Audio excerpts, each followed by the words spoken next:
ഒരു പെണ്ണിന്റെ പേര് പറഞ്ഞേ. രേഷ്മ എസ്. എന്തോന്ന്? പെണ്ണിന്റെ പേര് രേഷ്മ എസ്. രേഷ്മ എസ്.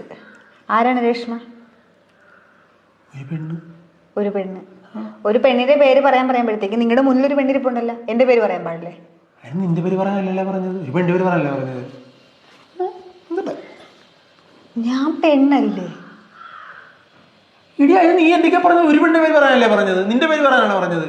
വേറൊരു പെണ്ണിന്റെ പേരെന്നല്ല ഉദ്ദേശിച്ചത്. അങ്ങനെയാണ് നിങ്ങളുടെ അമ്മയുടെ പേര് പറയാറുന്നല്ല, അല്ല നിങ്ങളുടെ മോടെ പേര് പറയാറുന്നല്ല, പോട്ടെ ഏതെങ്കിലും സഹോദരികളുടെ പേര് പറയാറുന്നല്ല. നമ്മളെ കുടുംബത്തിൽ പോലും ഇല്ലാത്ത ഒരു പേര്, അതാണ് രേഷ്മ. ആരാണ് രേഷ്മ? രേഷ്മ ആരുമല്ല. ആരുമല്ലാത്ത രേഷ്മേനെ നിങ്ങൾ എന്തിനു പറഞ്ഞു? ഇടി ഒരു പെണ്ണിന്റെ പേര് പറയാൻ പറഞ്ഞപ്പോഴേക്കും എന്റെ വായി വന്നൊരു പേര് രേഷ്മ എന്നായിരുന്നു. അങ്ങനെ ഒരാളില്ലടി. അങ്ങനെ ഒരാളില്ലെങ്കിൽ പിന്നെ എങ്ങനെ നിങ്ങളുടെ വായിൽ ആ പേര് വന്ന്? 10ാം ക്ലാസ്സിൽ ഉണ്ടായിരുന്നതാണ്. അപ്പൊ നിങ്ങളുടെ ഫോണൊന്ന് ചെക്ക് ചെയ്യേണ്ടി വരും.